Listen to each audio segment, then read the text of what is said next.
हे college students, आज हम IGNOU first year की हिस्ट्री की book that is BHIC 131 history of India from the earliest time up to century 300 CE का third unit cover करेंगे, that is Indian history, physical features, formations and characteristics. And ये video lecture इस chapter का second part है जिसमें हम physical geography and history को cover करेंगे। तो चलिए स्टार्ट करते हैं, लेट्स गेट स्टार्टेड।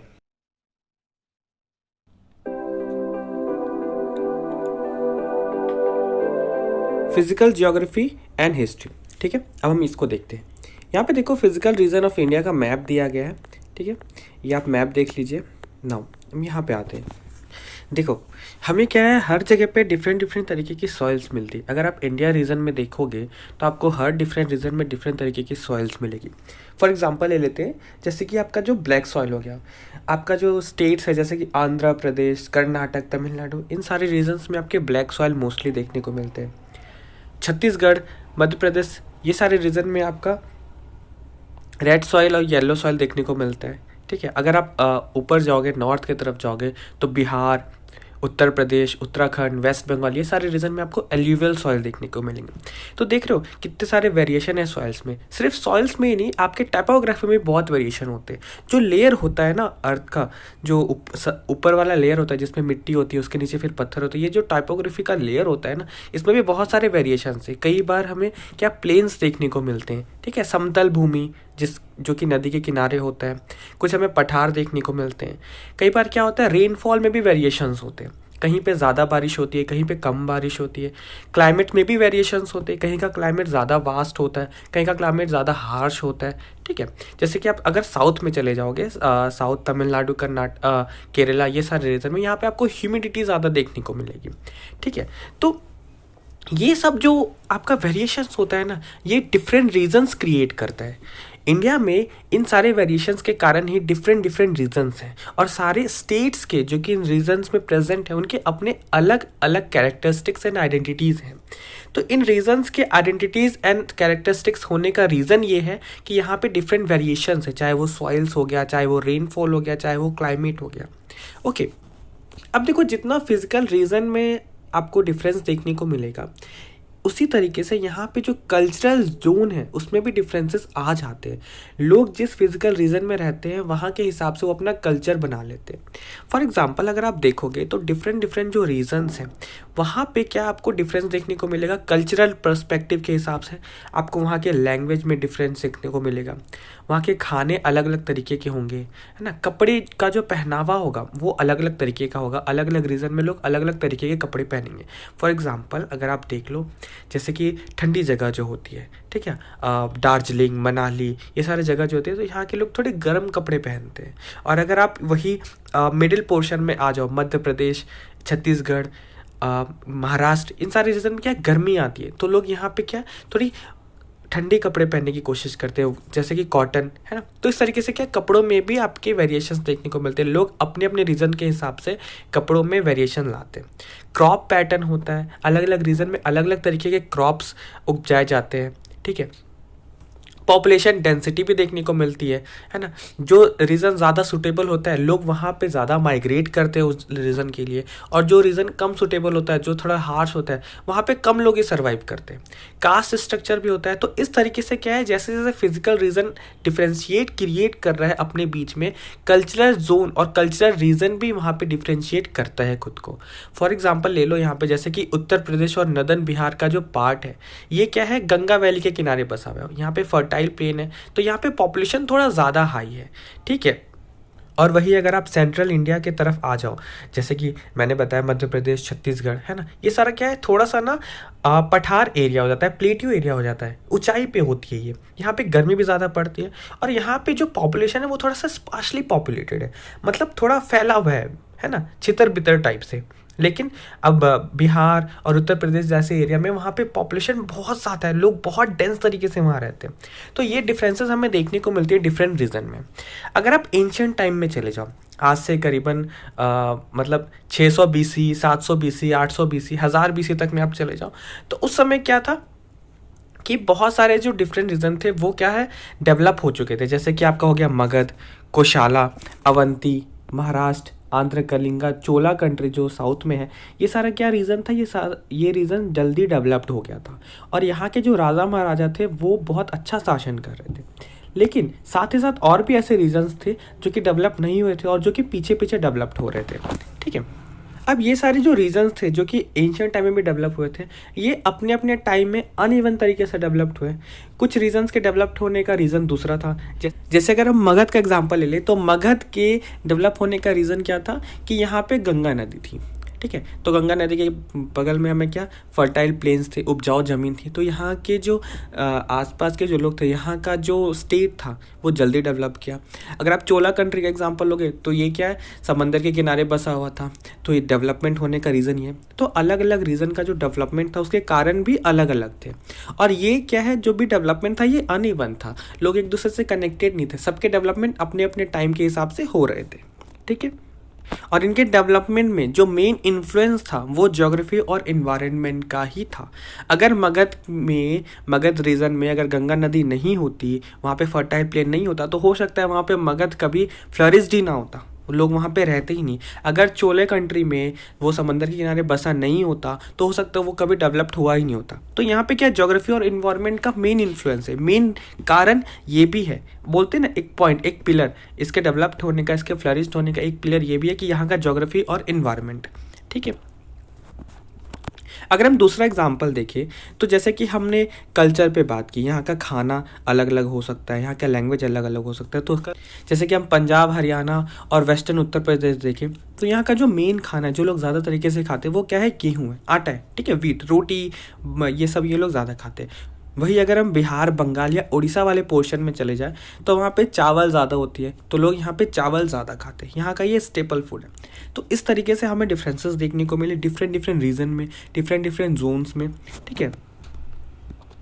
अब देखो ये जो स्टेपल फूड वाला ये जो टॉपिक है ना, इस पे बात करते हैं। जैसे कि हमने देखा पंजाब, हरियाणा, उत्तर प्रदेश, यहाँ पे ज़्यादातर लोग क्या खाते हैं, गेहूँ खाते हैं, रोटी खाते हैं। और बिहार, बंगाल, उड़ीसा वाले पोर्शन में लोग ज़्यादातर क्या खाते हैं, चावल खाते हैं। तो ये आखिर ऐसा क्यों है ना।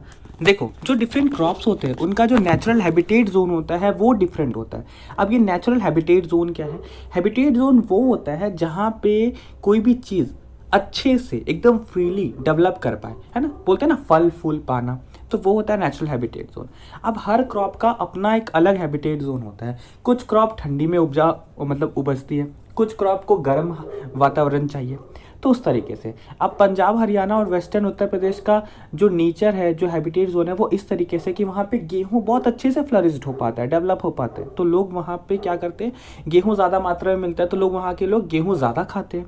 बिहार, बंगाल, उड़ीसा का जो वेदर है, जो एटमॉस्फेयर है, वो चावल के लिए ज़्यादा अच्छे से डेवलप्ड है, तो यहाँ पे चावल ज़्यादा होता है। और यहाँ पे जिस तरीके से चावल ज़्यादा होता है तो लोग चावल ज़्यादा खाने लगते हैं, तो ये रीज़न है, ठीक है। नेचुरल इन्वायरमेंट में जो क्रॉप्स होते हैं वो अपने हिसाब से ग्रो करते हैं और वो अच्छा ग्रो करते हैं। तीसरा पॉइंट जो मैंने अभी आपको बताया कि वहाँ के लोग उस तरीके पे डिपेंड हो जाते हैं। अब चावल ज़्यादा मिल रहा है तो लोग चावल ज़्यादा खाते हैं, ठीक है। जहाँ पे गेहूँ ज़्यादा मिल रहा है तो वहाँ के लोग आटा ज़्यादा खाते हैं, ठीक है। तो इस तरीके से ये डिफ्रेंशिएट आती है। अब देखते हैं यहाँ पे हम उसी तरीके से जैसे हमने देखा कि अलग अलग क्रॉप्स अलग अलग जगह पे डेवलप हो रहे हैं, है ना, उपज रहे हैं, उसी तरीके से जो इरिगेशन सिस्टम है वो भी डिफरेंट होता है डिफरेंट रीजन में। अब ये इरिगेशन सिस्टम क्या है, सींचना, जिसको हम हिंदी में बोलते हैं सींचना, मतलब खेतों में पानी देने का काम को हम इरिगेशन कहते हैं। ये आपका मैन मेड भी हो सकता है, ये आपका नेचुरल भी हो सकता है।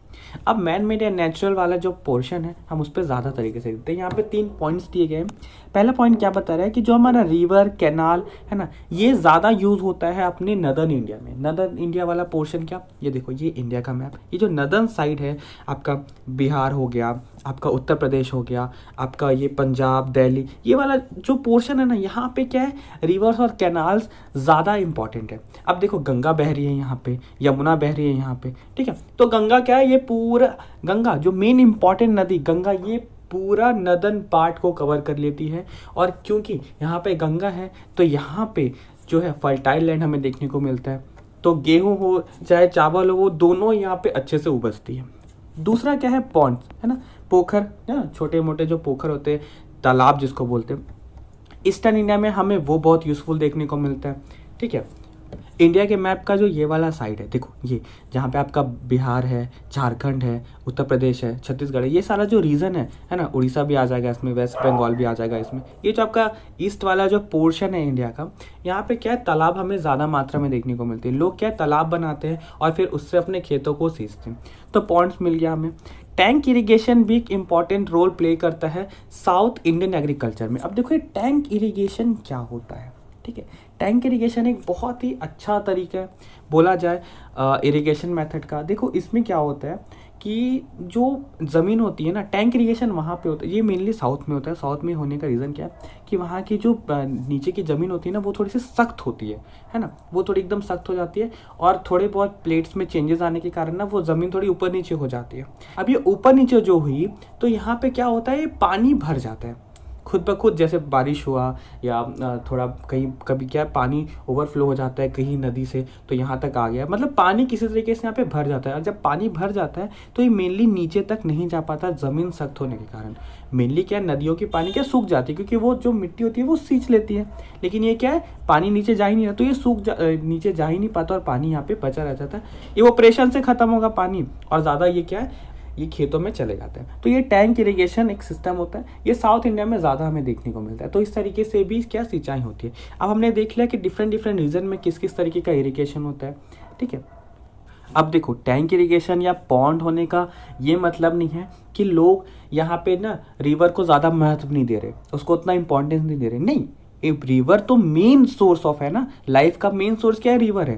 लेकिन क्या लोग यहाँ पे क्या कर रहे हैं, वो इतने ज़्यादा एजुकेटेड हो गए, वो इतने ज़्यादा क्या बोलते हैं अपने दिमाग का यूज़ करें कि वो और भी चीज़ें, जैसे बोलते हैं ना आप हमेशा एक बैकअप लेके चलो, तो वो और भी चीज़ें क्या नए नए डिफरेंट मेथड्स का यूज़ करें ताकि वहाँ पे जो वाटर सोर्स है वो बना रहे और उनका जो क्रॉप वाला प्रोडक्शन है वो चलता रहे, ठीक है। अब देखो जो ज्योग्राफी है और जो इन्वायरमेंट है वो क्या है, कपड़ों के पहनावों पे भी क्या करता है, फोकस करता है।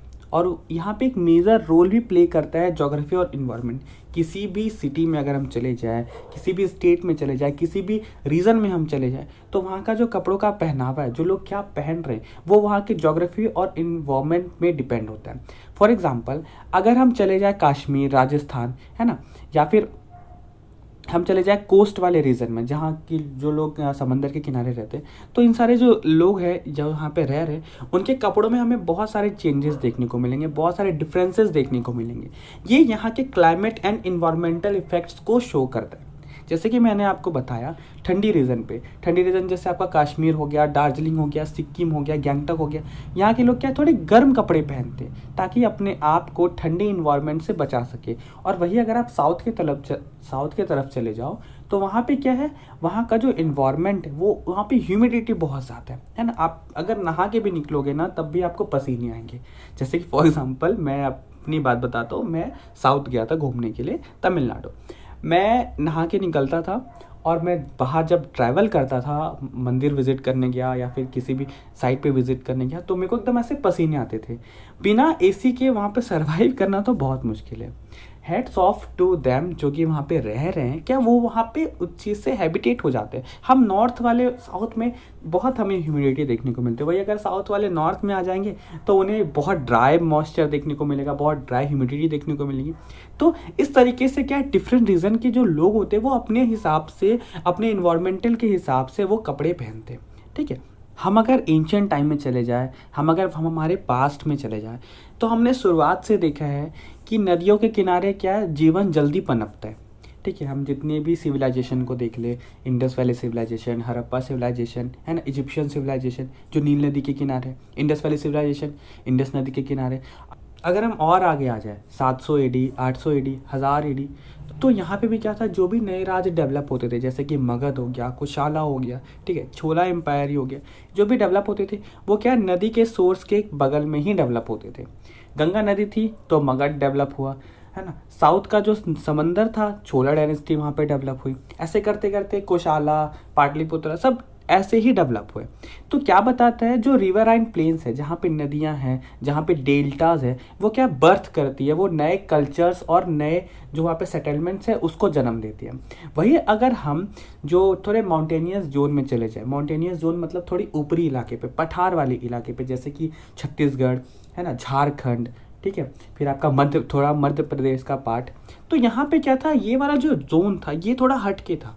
यहाँ पे जो ज़िंदगी थी वो उतने अच्छे तरीके से, उतने फास्ट तरीके से नहीं ग्रो कर पा रही थी। यहाँ पे भी ज़िंदगी थी, ट्राइबल पॉपुलेशन, ट्राइबल हम उन्हीं को तो कहते जो उन सारे एरियाज़ में ही सिमट के रह गई, वो आगे तक नहीं निकली, वो दूसरे रीजन के साथ घुली मिली नहीं। तो ये क्या, ये जो लोग थे ये अपना अलग ही गुट बना करके रहने लगे और इनको हम ट्राइबल बोलने लगे। झारखंड वाले रीजन में हमें बहुत सारे ट्राइबल पॉपुलेशन देखने को मिलेगा। झारखंड में मेनली हमें जो ट्राइबल सोसाइटी, जो ट्राइबल कल्चर है वो हमें बहुत देखने को मिलती है। फिर अगर आप उसके नीचे छत्तीसगढ़ आ जाओ, वहाँ पे भी आपको ट्राइबल पॉपुलेशन बहुत देखने को मिलेगा। छत्तीसगढ़ में तो मेनली आदिवासी दिवस मनाया जाता है, ट्राइबल डे मनाया जाता है। तो इस तरीके से क्या है, जो यहाँ का जो रीजन था, जो थोड़ा माउंटेनियस था, जो थोड़ा पठार वाला इलाका था, वहाँ पे क्या है, जो लोगों की कॉन्सेंट्रेशन थी, जो लोग वहाँ पे डेवलप होते थे, वो क्या है थोड़े कम मात्रा में होते थे। तो देखो हम क्या देख रहे हैं, इंडिया एक ही जो पूरा सब कॉन्टिनेंट है, ठीक है, एक तो यहाँ पे अलग अलग तरीके का जो क्या है फिजिकल रीजन है, कहीं पे पठार है, कहीं पे समतल भूमि है। अब फिजिकल रीजन भी अलग है, अब लोग भी अलग अलग तरीके से रह रहे हैं। जो पठार वाले एरिया में रह रहे हैं वो एकदम छोटे से ग्रुप में रह रहे हैं, और जो प्लेन्स वाले एरिया में रह रहे हैं वो एकदम बड़े अमाउंट में, वहाँ पे जो पॉपुलेशन वो ज़्यादा है, ठीक है। तो ये सब चीज़ें यहाँ पे हमें देखने को मिल रही है। अब देखो ये जो डिफरेंट फॉर्म्स ऑफ ड्रेसेस है, अलग अलग ड्रेसेस हमें देखने को मिला। कुछ लोग जैसे कि पंजाब वाले रीजन में जो औरतें हैं वो मेनली क्या सूट पहनती हैं, है ना। जो मेल्स होते हैं वो मेनली क्या कुर्ता पैजामा पहनते हैं। बट अगर आप इधर बिहार वाले साइड आ जाओ तो यहाँ पे धोती कुर्ता को ज़्यादा महत्व दिया जाता है। फिर आप अगर वेस्ट वाले जोन में चले जाओ, ठीक है, आपका मुंबई, महाराष्ट्र आपका, ठीक है, तो यहाँ पे क्या है लोग एकदम जिगमिग जिगमिग शर्ट, जीन्स, है ना, कार्गोज, एकदम स्टाइलिश कपड़े पहनते। तो क्या है, जो कपड़ों का जो सेंस है, जो डिफरेंट फॉर्म्स ऑफ ड्रेसेस है वो बहुत अलग अलग है। फूड हैबिट्स अलग अलग है, अलग अलग रीजन के लोग अलग अलग खाना खा रहे, कल्चर अलग अलग है। तो ये हमें हेल्प करती है समझने में कि कितना ज़्यादा जो फिजिकल ज्योग्राफी है वो डिवाइड कर रही है हर चीज़ को, ठीक है, या फिर फिजिकल ज्योग्राफी के कारण हर चीज़ों में किस तरीके से डिफ्रेंशिएट आ रहा है, ठीक है। अब देखो ये जो पैराग्राफ है, ये पैराग्राफ बहुत ही अच्छा है। जब मैंने इसे पढ़ा था तो मुझे ये बहुत अच्छा लगा। आप भी इस पैराग्राफ को बहुत अच्छे से समझना, और एग्जाम में अगर आपको इससे रिलेटेड क्वेश्चन आए तो इस पैराग्राफ को वहाँ पे इंक्लूड ज़रूर करना फॉर बेटर मार्क्स। यहाँ पे क्या बताया जा रहा है कि देखो अभी हमने देखा कि कितने सारे डिफरेंसेस थे, कितने रीजनल डिफरेंसेस आए, अलग अलग आइडेंटिटीज़ आई, ठीक है। ये सारे ज्योग्राफी के कारण, इंडिया की जो ज्योग्राफी है अलग अलग हर जगह की, इनके कारण हमें बहुत सारे डिफरेंसेस देखने को मिले। और ये चीज़ें पैन इंडियन स्टेट्स के सामने आके खड़ी हो गई। पैन इंडियन स्टेट्स मतलब क्या, पैन इंडिया क्या, ऑल ओवर इंडिया का जो स्टेट्स है उसको एक बनाने के सामने ये आके खड़ी हो गई। कभी ये एक नहीं कहला पाई, क्योंकि हम देख रहे हैं विविधता, है ना, डाइवर्सिटी। हम हमेशा से पढ़ते आ रहे इंडिया में डाइवर्सिटी है, ठीक है, विविधता है। हम यहाँ पे पैन इंडियन स्टेट्स नहीं बोल पा रहे, ठीक है। यही रीज़न है कि कभी भी इंडिया एक सिंगल पॉलिटिकल यूनिट नहीं बन पाई।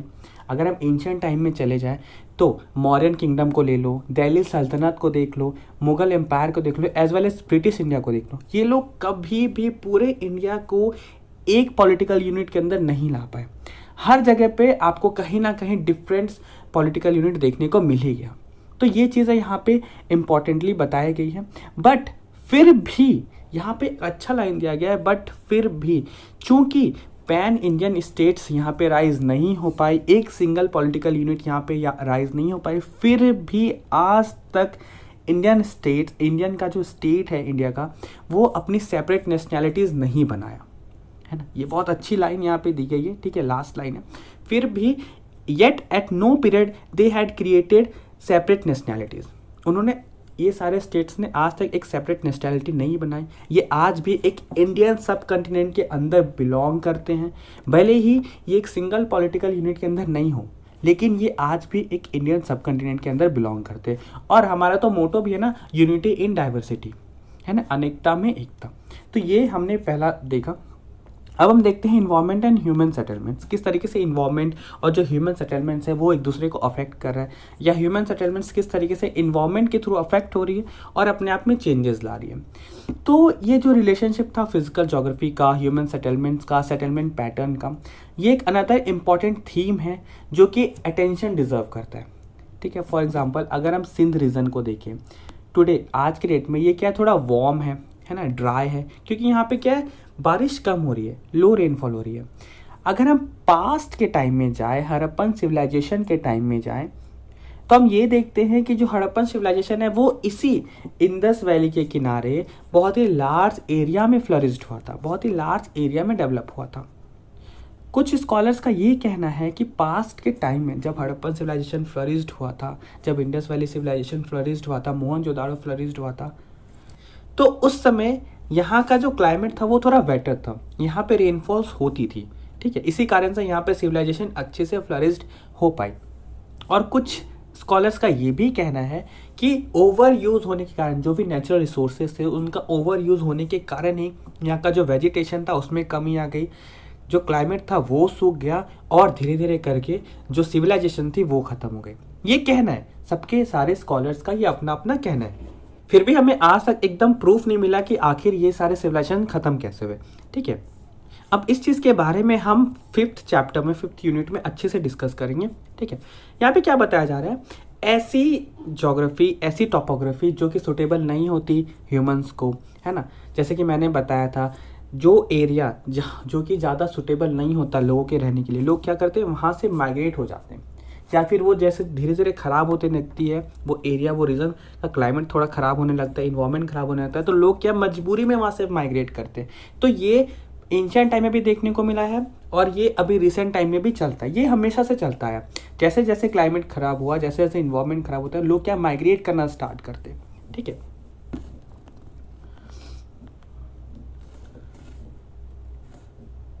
अब वही अगर हम दूसरे तरफ देखें, तो जो मगध एम्पायर का टाइम था, जो मौर्यन एम्पायर का टाइम था, वो बहुत ज़्यादा सक्सेस किया था। अब इसका रीज़न क्या है, अगर हम इसके रीज़न को जानें तो हम देखते हैं कि यहाँ पे हाई फर्टाइल सॉइल्स थी। अगर आप इंडिया के मैप में देखोगे तो जो मौर्यन एम्पायर का, जो मौर्यन डायनेस्टी का देखोगे, करीबन 200 से 300 BC का जो टाइम पीरियड था, ठीक है, उसमें क्या था, वो आधे से ज़्यादा इंडिया को कवर कर लिया था, ठीक है। ये देखो, ये मैप है ना, देख लो पूरा मतलब लगभग इंडिया को ये क्या कवर कर लिया था। अब इसका इतना ज़्यादा डेवलप होने का रीज़न क्या था, हम वो देखते हैं कि ये जहाँ से शुरुआत हुई थी वहाँ पे क्या था, हाई फर्टाइल सॉइल थी, ठीक है। तो यहाँ की जो ज़मीन थी ज़्यादा उपजाऊ थी, ज़्यादा मात्रा में यहाँ पे क्रॉप प्रोडक्शन हुआ, लोग अमीर बने और अमीर बने। यहाँ पे रेनफॉल क्या थी, सफिशिएंट अमाउंट में थी, ठीक है। सिर्फ उपजाऊ ज़मीन से काम नहीं होती, बारिश भी पर्याप्त मात्रा में होना चाहिए, वो भी यहाँ पे देखने को मिली। साथ ही साथ यहाँ पे आयरन ओर माइंस भी थे, ठीक है। छोटा नागपुर प्लेट्यू से यहाँ पे पत्थर वगैरह, है ना, पेड़ वगैरह, लकड़ियाँ वगैरह हम एकदम पर्याप्त मात्रा में मिल जाती थी, ठीक है। रिवर्स जो था, गंगा हो गया, और भी जो रिवर्स थे, यहाँ पे अच्छे खासे कम्युनिकेशन ट्रेड हो रहे थे, है ना। यमुना रिवर हो गया, यहाँ पे अच्छे खासे कम्युनिकेशन ट्रेड इसके कारण हो पा रहे थे। और साथ ही साथ इतने सारे नेचुरल एडवांटेजेस होने के कारण यहाँ की जो डेंसिटी थी वो भी बहुत ज़्यादा पॉपुलेटेड हो रही थी। तो इसके कारण से जो मगध एम्पायर था वो बहुत ही ज़्यादा मात्रा में फ्लरिश्ड किया था, और बहुत ही लंबे समय तक ये चला भी। इन सारे फैक्टर्स का जो कॉम्बिनेशन था ये हेल्प किया था नदर्न गंगेटिक प्लेन में जो डायनेस्टी थी उसको फ्लरिश्ड होने में। अगर हम देखें तो इन रीजन के कारण ही Indo Gangetic plain other region से बहुत ही आगे चल रहा था। अदर रीजन मतलब साउथ का रीजन हो गया, ठीक है, उससे बहुत ही आगे चल रहा था। यहाँ पे क्या टेरिटोरियल एक्सपेंशन जो हो रही थी वो क्या कर रही थी, एक अनक्वेश्चनेबल पॉलिटिकल सुप्रीमेसी क्रिएट कर रही थी। मतलब जो लोग थे वो यहाँ इस वाले पोर्शन को जीतने के लिए लगे हुए थे, ठीक है। इसके कारण से क्या हो रहा था, जो इंडिया का जो पार्ट था उसे बहुत सारे डायनेस्टीज के बीच में क्या मतभेद चालू हो गई थी, है ना, लड़ाइयाँ चालू हो गई थी। और ये जो अनक्वेश्चनेबल पॉलिटिकल सुप्रीमेसी है, ये जो ताकत थी, ये मगध के द्वारा अचीव कर ली गई थी। कब, 6th सेंचुरी BCE में, जब मगध ने पूरा इंडो गंगेटिक प्लेन को, नदर्न प्लेन को अपने अंदर कर लिया था। और यहाँ के जो soil, rainfall, vegetation, easy communication lines और जो भी नेचुरल रिसोर्स की अवेलेबिलिटी थी उसके कारण ये बहुत ज़्यादा डेवलप हुआ, बहुत ज़्यादा फ्लरिश्ड हुआ। अब चूंकि मगध का जो इतना ज़्यादा पॉलिटिकल एसिडेंसी था, इतना ज़्यादा इन्फ्लुएंशियल पावर था, इसकी जो कैपिटल थी पाटलिपुत्रा, ठीक है। ये देखो, ये रहा आपका इंडिया का मैप और ये है मगध का पूरा एम्पायर। ये वाला रीजन, ये जो जगह, ये पाटलिपुत्र है, ये कैपिटल थी इसकी, और ये कैपिटल बनी और ये काफ़ी समय तक कैपिटल रही, ठीक है।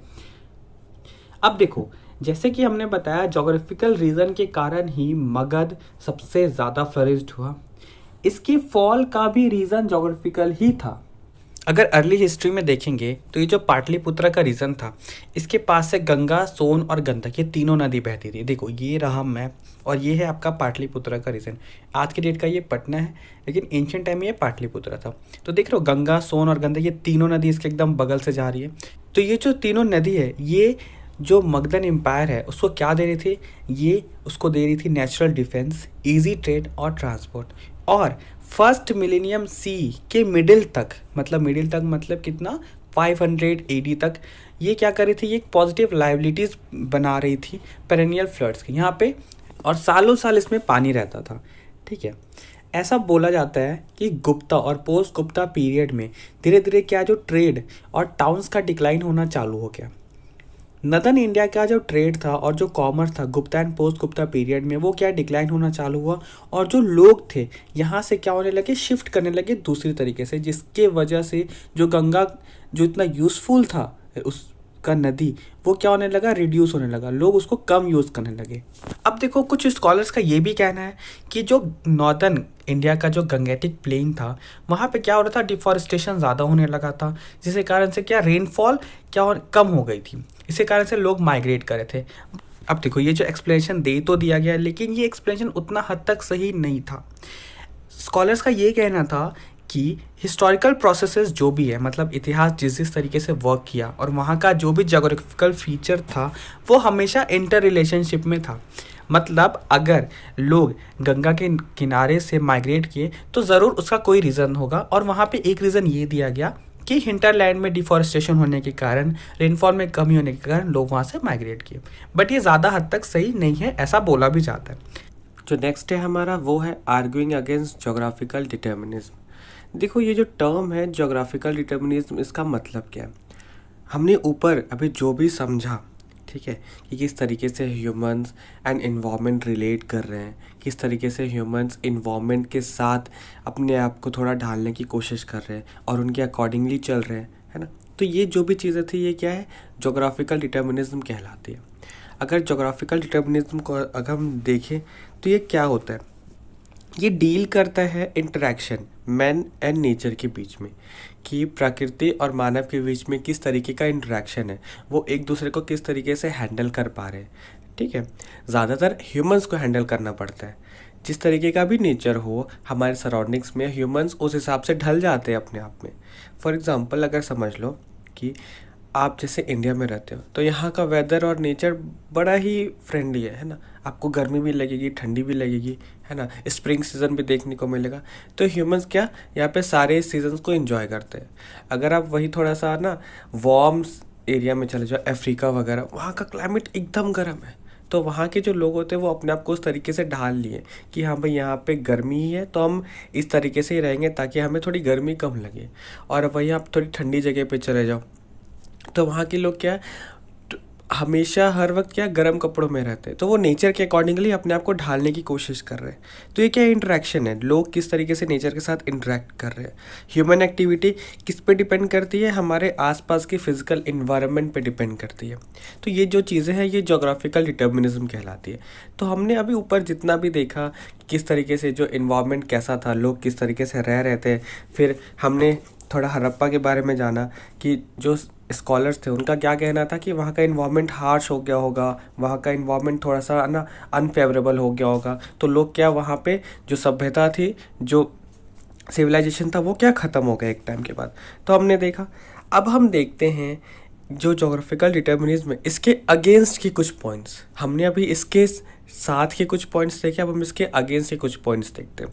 ठीक है, अब देखो हमने क्या देखा कि फिज़िकल फीचर और हिस्टोरिकल प्रोसेस को हम जिस तरीके से ना अनफोल्ड कर रहे थे, हमने किसी पर्टिकुलर एरिया का फिज़िकल फीचर स्टडी किया एंड वहाँ का जो भी हिस्ट्री था उसको हम पढ़ने की कोशिश करें, समझने की कोशिश करें, ये एक अलग चीज़ है। और वहीं पे अगर हम दूसरे तरीके से देखें तो कहीं का फिजिकल फीचर हमने स्टडी किया और वहाँ की हिसाब से उसकी हिस्ट्री को हम परसीव करने की कोशिश करें, है ना, बनाने की कोशिश करें कि हाँ ऐसा ऐसा हुआ होगा वहाँ पे, तो ये बिल्कुल अलग चीज़ है। दोनों में डिफरेंस है। हम पहले स्टडी करें, अनफोल्ड करने की कोशिश करें, एंड हम दूसरे पॉइंट में क्या करें, हम वहाँ की हिस्ट्री को अपने हिसाब से परसीव करने की कोशिश करें वहाँ के फिजिकल फीचर्स को देखते हुए। तो ये दोनों में डिफरेंस है, और डिफरेंस क्या है हम आगे जानेंगे। देखो, जो जोग्राफिकल फैक्टर है वो नो डाउट हमें हेल्प करता है समझने में कि हमारा कल्चर डेवलपमेंट कैसा था। ये हमें ये भी बताता है कि किस तरीके का पैटर्न था हमारे ग्रोथ एंड डेवलपमेंट में। बहुत सारे डाइवर्जेंट रीज़न है। ऑल ओवर इंडियन सब कंट्रीन में देखोगे तो आपको प्लेन्स, प्लेट्यूज, रिवर प्लेन, आपको हर चीज़ देखने को मिलेगी। तो किस तरीके से ग्रोथ था, किस तरीके से डेवलपमेंट था सारी रीजन में, वो सब आपको एक जो जोग्राफिकल फैक्टर है वो आपको एक पॉइंट देता है समझने के लिए। ठीक है, वहाँ का जोग्राफिकल फैक्टर डिपेंडेंट होता है वहाँ की ग्रोथ एंड डेवलपमेंट में। फॉर एग्जांपल, अगर आप प्लेटियो वाले रीजन में चले जाओगे जैसे झारखंड, उड़ीसा, तो यहाँ का जो भी डेवलपमेंट है वो इस प्लेटियो रीजन के अकॉर्डिंगली हो रहा है। लेकिन वही अगर आप थोड़े और ऊपर साइड चले जाओगे, बिहार, यूपी, तो यहाँ पे क्या गंगा का रिवर यहाँ पे बह रहा है। ठीक है, जो जगह है वो ज़्यादा फर्टाइल है, तो यहाँ का डेवलपमेंट थोड़ा अलग हो रहा है। और वही अगर आप कोस्ट रीजन में चले जाओगे, केरला, तमिलनाडु, ठीक है, तो यहाँ का जो डेवलपमेंट हो रहा है वो बहुत ही अलग हो रहा है। ये कोस्ट रीजन के अकॉर्डिंगली यहाँ पे डेवलपमेंट हो रहा है। तो क्या जोग्राफिकल फैक्टर डिपेंड करता है ये चीज़ें। तो ये चीज़ें क्या है, ये बहुत ही अलग पॉइंट है। अगर हम देखें तो जो जोग्राफी है और जो इन्वायरमेंट है उसको हम प्राइम मूवर्स की तरह नहीं देख सकते। मतलब जिसको बोलते हैं ना, अगर आपको सब्जी बनानी है तो सब्जी बनाने में जो मेन इंग्रेडिएंट है वो क्या है, वो सबसे पहले सब्जी होती है। आपको पहले वेजिटेबल्स लाने पड़ेंगे, आप मसाले नहीं देखोगे। तो उसी तरीके से बताया जा रहा है कि अगर हम हिस्ट्री को रिकन्स्ट्रक्ट करने की कोशिश कर रहे हैं या फिर हम अगर हमारे पास्ट के बारे में जानने की कोशिश करें तो वहाँ के लिए जो हमारा जो मेन पॉइंट होगा वो ज्योग्राफी और इन्वायरमेंट नहीं होगा। ये भी एक पॉइंट है, लेकिन हम इसको प्राइम मूवर्स की तरह नहीं देख सकते। हम देखते हैं कि पास्ट की बहुत सारी जगह की हिस्ट्री देखने में जो नेचुरल रीजंस है वो ओनली पॉसिबिलिटी है, क्योंकि उस टाइम में ना तो कोई लिटरेरी सोर्स बना था और ना ही किसी को उतना ज़्यादा बोल सकते हो कम्युनिकेशन करने आता था। अगर आप आज से करीबन फर्स्ट मिलेनियम बीसी में चले जाओ, एकदम स्टार्टिंग में हंटर गैदरर्स और फिर जो अर्ली फार्मर्स थे उसके टाइम पीरियड में चले जाओ, तो लोग पढ़ना लिखना नहीं जानते थे। वहाँ के जो नेचुरल रीजंस है हम उसको स्टडी करके समझ पाते हैं ना कि क्या हुआ होगा, आखिर क्यों इंडस वैली सिविलाइजेशन ख़त्म हुआ, क्यों हड़प्पन सिविलाइजेशन ख़त्म हुआ, कैसे पता चलेगा। सारे स्कॉलर्स अपनी अपनी पॉइंट्स रख रहे हैं कि हो सकता है वहाँ का नेचुरल रीज़न थोड़ा सा अनफेमिलियर होगा, हो सकता है वहाँ पे बाढ़ आ गई होगी, हो सकता है सूखा आ गया होगा। तो ये सब चीज़ें क्या है, ये सब जो नेचुरल रीज़न के जो पॉइंट थे ये पॉसिबिलिटी हमें देती है। ठीक है, बहुत सारे रीज़न में जहाँ पे हम लिटरेरी सोर्स की हेल्प नहीं ले सकते, वहाँ पे नेचुरल रीज़न ही हमारे पास एकमात्र सोर्स बचता है वहाँ की हिस्ट्री को समझने में। बट ये जो नेचुरल रीजंस है ये भी ह्यूमन इंटरवेंशन के थ्रू चेंजेस हो रहे हैं। इसमें भी आज की जो ह्यूमन सोसाइटी है वो हमारे नेचर में कुछ इस तरीके से घुसी है, उनकी टेक्नोलॉजी हमारे नेचर में कुछ इस तरीके से घुसी है कि वो चीज़ें क्या करी, कहीं ना कहीं इंटरप्ट ज़रूर कर रही है। अगर आप देखोगे तो यहाँ पे ये बोला जा रहा है कि नेचर डिटरमाइन करता है डेवलपमेंट की रूट को, लेकिन जो मैन होता है, जो मनुष्य होता है, वो डिटरमाइन करता है इसकी रेट और स्टेट को। ठीक है, नेचर हमें क्या दे रहा है कि हाँ भाई इस रास्ते पे चलोगे तो तुम्हें डेवलपमेंट मिलेगा, और हम क्या डिटरमाइन कर रहे थे कि हम इस रास्ते पे किस तरीके से चलेंगे और कितनी तेज़ी से चलेंगे डेवलपमेंट की ओर। तो ये जो चीज़ें हैं ये यहाँ पे कोरिलेट करती है। ठीक है, ये हमें क्या बताती है, ना ही नेचर का इन्फ्लुएंस फिक्स्ड है और ना ही मैन इन्वायरमेंटल रिलेशनशिप स्टैटिक है। ये हर बार ऊपर नीचे होते रहता है। अगर आप देखोगे तो हम देखते हैं कि जो नेचर का जो इन्फ्लुएंस है कभी बढ़ता है कभी घटता है, कभी नेचर में अर्थक्वेक आ जाता है, कभी सुनामी आ जाती है, कभी साइक्लोन आ जाता है। हर टाइम में ये नेचर क्या एक जैसा नहीं रहता, हर टाइम में नेचर हमें पसंद नहीं आता। कभी कभी नेचर हमें रुला भी देता है, कभी कभी नेचर हमें हंसा भी देता है। तो इसका का इन्फ्लुएंस है वो फिक्स नहीं है। और अगर आप मैन इन्वायरमेंटल रिलेशनशिप देखोगे तो मैन के साथ जो इन्वायरमेंट का रिलेशनशिप है वो भी स्टैटिक नहीं है, हर बार एक तरीके का नहीं होता, कई बार चेंजेस आते हैं, कई बार डिफरेंसेस आते हैं। तो ये चीज़ें देखते हैं। अगर हम देखें तो नेचर क्या किया था, हमारे बीच एक लिमिटेशन सेट किया था। ठीक है, अगर देखोगे एंशियंट टाइम में जाओगे, बहुत ही एंशियंट टाइम में जाओगे, और अगर आज के टाइम के साथ अगर कंपेयर करोगे तो बहुत चीज़ें डिफरेंस है, ठीक है। और अगर आज से और 10-15 साल आगे के बारे में सोचोगे, फ्यूचर के बारे में सोचोगे, तो और डिफरेंसेस आएगी। धीरे धीरे क्या कर रहे हैं जो ह्यूमंस हो रहे हैं वो नेचर में इस तरह मतलब घुसते जा रहे हैं, और घुसने के साथ साथ वो टेक्नोलॉजी की हेल्प से नेचर से ऊपर उठते जा रहे हैं, ठीक है। उनकी कोशिश ऐसी हो रही है। जो भी लिमिटेशन थी हमारे और नेचर के बीच में, वो ह्यूमन बींग्स क्या कर रहे हैं, उसको कनकर करते जा रहे हैं, जीतते जा रहे हैं। और ये जीतने का कारण क्या है? ह्यूमन बींग्स के पास टेक्नोलॉजीज़ हैं, टूल्स हैं, जिसके हेल्प से वो अपने आप को ऊपर बनाते जा रहे हैं, ऊपर उठाते जा रहे हैं। इस तरीके से क्या कर रहे हैं, मैन क्या कर रहा है, अचीव कर रहा है वो पोजीशन जहाँ पे वो नेचर को कंट्रोल कर पा रहा है। एक टाइम पे जो फिजिकल फीचर और इन्वायरमेंट कंडीशन अनफेवरेबल हुआ करता था, आज के डेट में वही ह्यूमन के रहने के लिए सही जगह बन गई है। अगर देखोगे एग्जाम्पल के तौर पे, तो जो हंटर गैदरर्स का टाइम था, जो एंशियंट टाइम था, उस समय क्या करते थे, हंटर गैदरर्स क्या करते थे, जंगल में रहते थे, फॉरेस्ट में रहते थे। लेकिन धीरे धीरे जैसे फार्मर्स के एज में वो लोग आते गए, जैसे जैसे वो हंटर गैदरर्स से फार्मर्स में ट्रांसफ़र होते गए, वो क्या करने लगे, वो नीचे आ गए, नदी के किनारे आके रहने लगे, ठीक है। स्टार्टिंग में जो लोग थे, जो फार्मर्स थे, वो क्या करते थे, जो सॉफ्ट मिट्टी होती थी, जहाँ पे मिट्टी हटाना ईजी होता था, वो लोग वहाँ पे बस खेती करते थे। लेकिन जैसे जैसे डेवलपमेंट हुआ, उनके पास नए टूल्स आए, नई तरीके के, उनके पास जो प्लग शेयर्स थे और भी बहुत सारे जो टूल्स थे, चीजल्स वगैरह, इसकी हेल्प से वो क्या करने लगे, वो लोग कड़ी मिट्टी में भी जा करके फार्मिंग करने लगे। और ऐसे करते करते आज नेचर में हम कंप्लीटली घुस चुके हैं। तो हमने क्या चीज़ देखा, इस चीज़ में हम क्या चीज़ समझे कि नेचर डेवलपमेंट का रूट डिटरमाइन तो करता है, लेकिन वो किस तरीके से डेवलपमेंट करेगा और कितनी तेज़ी से डेवलपमेंट करेगा वो ह्यूमन के ऊपर रहता है। जोग्राफिकल डिटर्मिनिज्म एक अच्छा टॉपिक है, और इस टॉपिक का मेन पॉइंट यही है कि क्या इंटरेक्शन है ह्यूमंस एंड नेचर के बीच में। लेकिन हमने जब इसके अगेंस्ट आर्ग्यू किया, हमने जब इसके अगेंस्ट चीज़ें देखी, तो हमने ये देखा कि जो मैन है वो अपने हिसाब से नेचर को कंट्रोल करने की कोशिश कर रहे हैं। नो डाउट नेचर हमें कंट्रोल कर रहा है, बट कहीं ना कहीं हम भी नेचर को कंट्रोल करने की कोशिश कर रहे हैं, ठीक है। तो गाइस यहाँ पे इस वीडियो का एक्सप्लेनेशन ख़त्म होता है। नेक्स्ट पार्ट जल्दी अपलोड कर दिया जाएगा। अगर आपको वीडियो का एक्सप्लेनेशन अच्छा लगा तो प्लीज़ मेरे चैनल को लाइक करें, शेयर करें एंड सब्सक्राइब करें ऐसे ही और इग्नू से रिलेटेड वीडियोज़ के लिए। Thank you guys.